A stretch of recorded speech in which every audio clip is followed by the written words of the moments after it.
It was like the end of the world. There was destruction everywhere. People scrambled around in hysterical panic. Cars and buses and taxis were slamming into each other by the second. Mass confusion reigned here in downtown Metropolis like never before. And the cause of all this? No. I don't know what got into me. I didn't mean to cause all that destruction. I'm sorry. So sorry. The time, 4 in the morning. The place, an apartment at 344 Clinton Street in Metropolis, where newscaster Clark Kent has been suffering through a night of fitful sleep. Phew. That was some nightmare. The city looked like a tornado swept through it.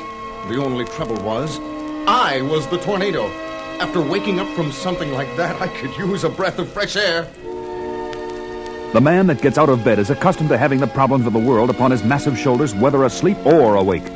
For this man, opening the window in his pajamas, is secretly the mighty Superman himself. Great Krypton! Buildings demolished, cars piled up, people scrambling around in mass confusion. Then it wasn't a dream. It was all horribly real. In stunned disbelief, the Man of Steel switches on his TV in search of some sort of explanation. And here at the scene, our cameras clearly show the extent of the destruction, indicating it was truly a miracle that no lives were lost, although a small number of people were injured. And as unthinkable as it is to believe, all the eyewitnesses, Superman.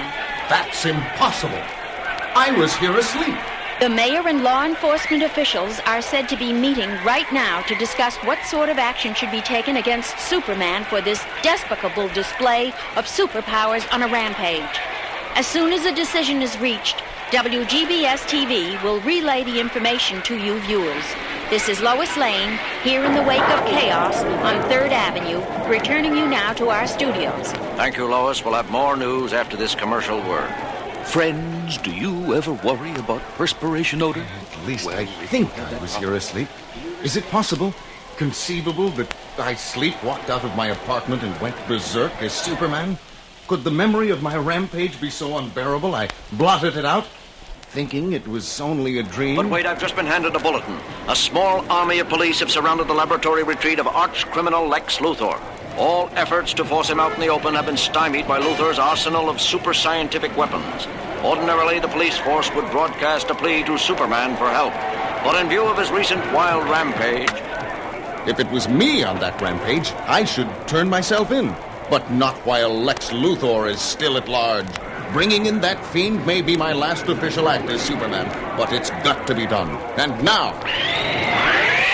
Meanwhile, at the scene of the crisis, a deserted pavilion left behind from the 1968 Metropolis World's Fair. Come out with your hands above your head, Luthor.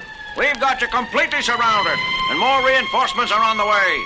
You can call in the entire police force of Gotham City while you're at it, but there's no way any of you can break through the impenetrable force field I've projected around the pavilion. No way! We've got the heavy artillery set up now, Chief. All right, give the men the order to fire. I don't believe it. Not one of them connected. I mean, we can't even see that crazy barrier, but it stops anything short of an A-bomb. Don't kid yourself. It's probably Megaton-proof along with everything else. I don't know what we can... Superman! I'm here to help. I don't know if I should try to arrest you myself or call the Marines first. I won't offer any resistance, Chief, as long as you let me arrest Luthor first. But how do we know you won't turn wild again? I don't know. Let's face it, Chief. Nothing we've got is going to get us inside that barrier. Superman's the only guy on Earth who can crack it. Okay, Superman, you're on. Do what you do best. My pleasure, Chief. Diving right for it and point blank range.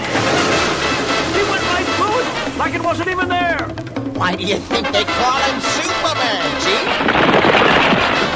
Glad you could make it, Superman. I've been expecting you. What kind of no good are you up to this time, Luthor? And what's the purpose of the big gizmo sending a ray beam up into space? That gizmo, as you put it, has been steadily stripping away a certain vital layer of the Earth's atmosphere for weeks now. What are you doing? Melting your infernal machine into a puddle with my heat vision. But it's too late, you caped fool. The damage has already been done. What was it, Luthor? The ionosphere? The ozone layer? No. It was something not even you have heard of, Superman. The Zota layer. But you'll never see it for yourself. My machine has destroyed it. You deluded maniac! But don't be alarmed. No one on Earth will be harmed, at least not directly. The only person who was protected by the Zota layer was you. You've got exactly 3 seconds to start making sense. There's a peculiar type of radiation out there that not even you are immune to, Superman. It affects your mind whenever you relax or go to sleep. Turns you into a wild man and makes you go absolutely berserk. Great Scott! The destruction tonight in Metropolis. That's right, old foe, it was you. And with the Zota layer gone, you can bet it will be happening a lot more often.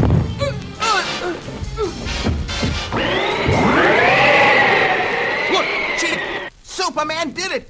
He bagged Luthor! Luthor's not moving, is he? Just unconscious. I knocked him out cold. He's all yours. Thank you, Superman. No one else could have done it. I don't know what to say. Say you'll put me under armed guard, Chief, and that you'll notify the President and the Pentagon at once. I'm afraid I've become a national menace. It doesn't take long for the nightmarish news to sweep the world like a shockwave. The mighty Man of Steel, once a super champion, admired by billions, has proclaimed himself a wild man, afraid of going on an uncontrollable rampage at any moment. This is Lois Lane for WGBS. Ordinarily, Clark Kent would be delivering this newscast, but being such a close friend of Superman's, he has been too upset to report in for work. And that is easy to understand considering today's top story. President Fairlane spent the morning in conference with the nation's top scientists to discuss perhaps the greatest problem mortal men have ever had to bear, the fate of Superman. And even as a distressed Lois delivers her grim newscast, the chief executive and the mightiest man on Earth are having a somber conference in the Oval Office of the White House. People are afraid. Everyone knows now about the Zota layer and what can happen now that it's gone. All they have to do is look at those 10 blocks in Metropolis you leveled to the ground. I'm sorry, sir. Not as sorry as I am, for the world will soon be about what I have to ask you to do. None of our leading scientists knows any way of restoring the Zota layer that Luthor removed. So I'm afraid we're only left with one alternative. Yes, sir. Superman, I must ask you to exile yourself from the planet Earth. Although your tremendous services to mankind will be gravely missed, I can fathom no other way of guaranteeing you won't go off on another destructive rampage. Unfortunately, neither can I, sir. Then it's settled. Not quite, Mr. President. You realize, of course, that as soon as I'm off the Earth, Lex Luthor will use his super scientific wizardry to break jail. And with me gone, he'll do his best to rule the world with his fantastic machines. For a Superman to protect us, that bald-headed genius would probably succeed. Perhaps I should consult my advisors again. No need, sir. The solution is simple. Have Luthor exiled from the Earth along with me. I'll make sure he never returns to menace anybody. It's the only way. Yes, the only way. It takes only one scant week for Superman to construct a 2-passenger interstellar rocket, because he works without rest or relaxation, lest his mind succumb to the deadly radiation that has made him a potential wielder of doom. 1 week is all it takes for the career of the greatest superhero of all to come to an end. And it's a beautifully executed launch, ladies and gentlemen, being broadcast all over the world simultaneously via satellite. Never in the history of mankind have so many people joined to watch one single event. And what a tragic event it is. The villainous Lex Luthor will not be missed, but Superman... Watching Superman leave is the greatest loss the human race has ever faced. How we will bear the... We'll be free of Earth's gravity in another 9.7 seconds. Enjoying the ride, Superman? For a man leaving the world behind him, Luthor, you don't seem very concerned. To tell you the truth, Superman, life on Earth would become quite boring without your meddling to contend with. Superman, you're breaking your straps. You're not supposed to get up until we finish climbing through the atmosphere. Well, you see, old fool, I've just changed my mind. I'm going back to Earth. Think about... I'm talking about leaving, Luthor. I'm going to crash through the hull and leave you. But you can't! You promised! If you break the hull, the ship will explode and I'll die! When you gotta go, you gotta go. Wait, Superman! No! moments later at the White House as the news of the spaceship's destruction reaches a dismayed President Fairlane by phone. The ship did what? I don't believe it. How could Superman have fouled up like that? Superman, what are you doing back here? What did you do to Luthor? Nothing, yet. As if you didn't know. But they told me you abandoned the ship, left Luthor to die in space. I left an android in space. An artificial duplicate of Luthor. Exact in every detail, except one detail, its builder neglected. When we were taking off, the fake Luthor was completely unaffected by the force of the G's on takeoff as we broke free of the Earth's atmosphere. The real Luthor would have shown the stress on his face. Incredible. But if Luthor wasn't in that ship, where is he? Nice try, Luthor, but you're just not presidential material. What are you saying? You're not the real President Fairlane. You're Lex Luthor, wearing a latex mask and a voice adapter. Very clever, Superman. I really thought I had you this time, but I've still got the upper hand.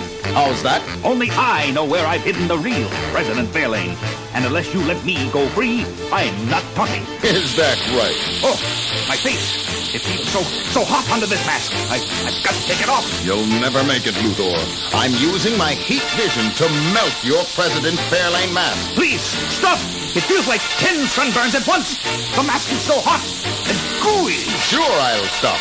Just tell me where the real president is. All right, you win. I'll take you to Fairlane. Just turn off the heat. Oh! The next day, after President Fairlane is safely back in his office and Lex Luthor is safely behind bars, let's join Clark and Lois. I don't get it, Clark. If there never was a Zodalea in the atmosphere, what was that machine in Luthor's hideout Superman destroyed? It was really a dream projector. Luthor beamed it at Superman's head when he flew overhead on patrol. And that night, he dreamed he went on a rampage. But there really was a rampage. 10 blocks were leveled. By a Superman android Luthor created with very limited strength. That's why Luthor chose 10 blocks that were mostly condemned buildings and ready to come down anyway. Clark, why is it you're so incredibly well-informed when it comes to Superman? Just doing my best to stay on top of the news, Lois. Don't worry. One of these days, a scoop will come your way. Wait and see. Just for that, Clark Kent, lunch is on you.